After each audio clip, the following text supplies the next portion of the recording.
Well, the sun has gone down here in Townsville, so Garth Tander and I thought we'd go for a little wander. It's live from the fast lane. It's powered by the garage. Go and check it out. It's all thanks to our good buddies at Repco. Now, man, we've got some things to talk about, Garth. Let's get on the walk and just discuss what on earth we just saw over the last couple hours up here. Well, they told us before the race started, though, we're all going to get the elbows up. There was going to be plenty of action. Boy, did the elbows get up. But I really feel for Zane Goddard in here. He did an amazing job in the shootout all the way to the braking zone at turn 13.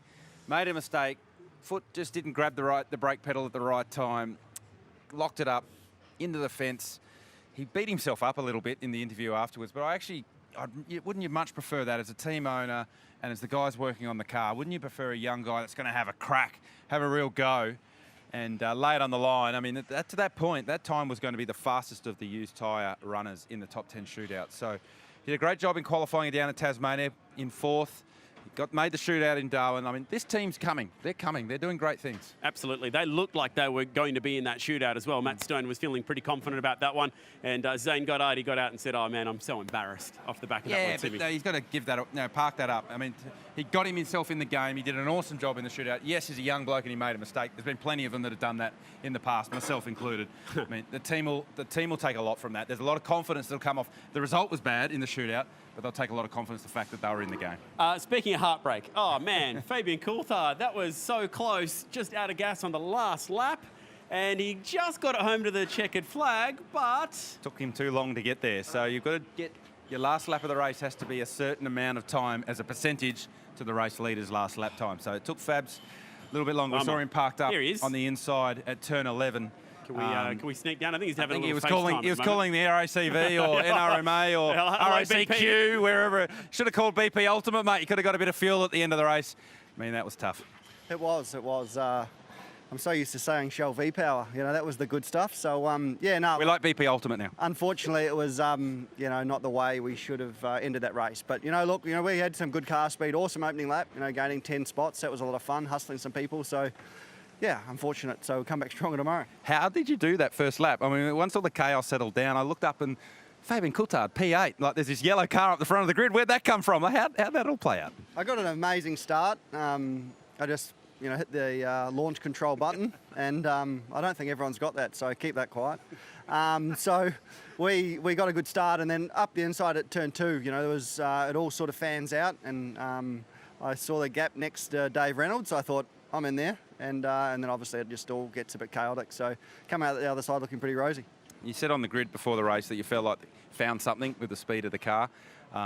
You look like you had a pretty solid run. Once you got yourself up into the 10, you were hovering around in the 10 for the majority of the race. A little bit of a slow pit stop, and then obviously the drama at the end, but encouraging signs. Yeah, I think it's getting better. Obviously, different tyre strategies today. Some people use 3, some people just did rears. We put rears on, so hopefully that bodes well for tomorrow, giving us you know, the opportunity to run 3 tyres. So, you know, we'll keep working hard. You know, it's a tough old game, and you know, you just got to keep the focus and have the belief that you can get there. Well, mate, you're going well. It's coming. It's coming. You can see it. So awesome. Good luck tomorrow. Thank you. We'll make our way next door. I've heard of football's coming home. Fabian's coming home. Fabian's coming. Well. It's cool to see a big smile on his face anyway. Make our way up past the Kelly Grove garage. A few comments of notice. Janelle Kane, how's that lawnmower racing? Well, Chad, I think there's a career for you there. I really do. There's a career for you. It's a bit unfair. You were racing against the kids, though. Yeah, and they towed me up too, just quietly.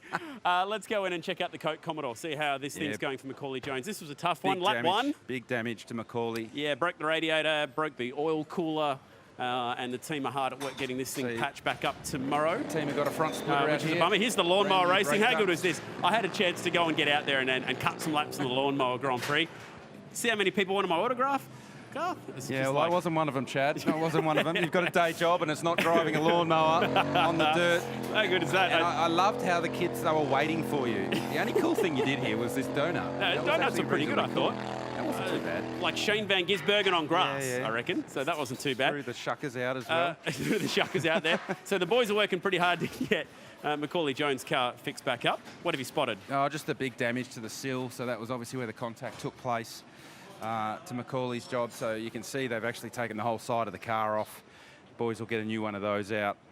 damage to the front suspension, all these inner guards. You can see they're taking that panel off.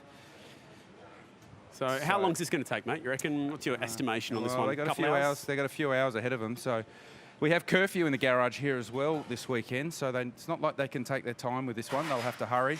So you can see this panel is all going to come away. It's all loose, and they'll get a new one in there. And then obviously all the doors will come in. So this is where the doors come in. The actual latches for the doors, that gets bolted in here. So they've got a fair bit ahead of them. Luckily, no damage through here. So no structural damage to the car, but quite a bit of superficial damage. So a lot of work ahead for the 96 Coke car. Well done. We saw one in the Super 2 race, didn't we, where half a car peeled back pretty much from the B pillar backwards. Watch out, we've got the radiator and the front radiator support panels down here. I just saw Zach Best's name pop up on Facebook, so Zach's watching us. G'day, Zach. He ended up getting scored in third despite the crash that we saw late in that Super 2 race. That was a big one. Yeah. And the big news there, in case you haven't heard yet, is Brock Feeney, who was in the lead of that race when the crash happened, didn't get scored as the race winner. Yeah, so they go back to the last completed green lap. So there'll be a bit of conjecture around who was where and when they went from green to red. So there always is around that. We can pass the Walkinshaw Andretti United garage. Both the cars looking pretty straight. Obviously a great return to form for Chaz Mostert. Yep. Couldn't care less about being third in the points, though. Yeah, well, that's the driver thing, because unless you're winning, you're not really all that interested, to be honest with you. So I wasn't surprised that Chaz gave you donuts when you're trying to pump him up. Cam was so happy about it. Yeah, whatever, mate. That doesn't matter. No worries. So third for Chaz here today. Given that we heard that penalty for Jamie Whincup, let's quickly chat about the Red Bull cars on our walk down here right now. 888 fell afoul of the rule book on a few occasions today, which is unlike them. Yeah, so obviously a lot of side-to-side and wheel-to-wheel combat for Shane van Gisbergen in those opening laps. And even when he made that contact with Brody Kostecki, I sort of just got my attention, that one, just the way that they rubbed and the way that Brody bounced off the track. Yeah, look, Brody was aggressive down into turn 2. Speak of the devil. And yes, Shane probably felt a little bit aggrieved with that, but yeah, I wasn't totally surprised when that 15-second time penalty came up for Shane, and then that 15-second time penalty for Jamie. We made the point in the commentary that Jamie really attacked the 40k an hour line on the way into pit lane, and the radar gun didn't get him, but the timing loops did. They got him every hard. pit lane in Australia now has timing loops on pit lane entry and pit lane exit. They measure the time it takes you to drive through those loops. They can work out how fast you're going. So you can't do the little trick that Mark Scaife was talking about hiding behind the car in front and shadowing from the radar gun. So if they don't get you with a radar gun, they'll get you with the timing loop, and that's what got Jamie. Polite golf clap for Team Cool Drive. Yeah. First top 5 for them, and it's coming to street circuit. Tim Blanchard sadly not here today, but well done to the folks at Cool Drive, and particularly to Tim Slade, who's doing a great job with this car. And that all came off the back of being the first to pit, so we've learnt quite a lot from what these guys did. A lot of people will pay attention to what happened with this car in that race. Before we came on live at Facebook, I had a quick chat with Brendan Hogan, the team manager, and they are ecstatic. Obviously fourth, yes, take that, but he took on 2 rear tyres, and the tyres they started the race on only did 4 laps at the start of the race. So they didn't take on 3 tyres, so the amount of good quality tyres in that Blanchard Racing Team Cool Drive garage is very good. So if they get themselves up the front tomorrow in qualifying, expect that fourth current team best to improve, potentially get themselves on the podium. Let's finish it in here because it's so fitting. Cam Waters back on top, did it without his usual engineer. Man, there are so many storylines pumping up off the back of today, and that's a great result for the crew down here at Monster Energy Racing. Well done to Tickford, and that was the first time 17 races anyone other than DJR or Triple Eight have won here, and it was actually these guys back in 2016, so 5 years. Yeah, it's a long time.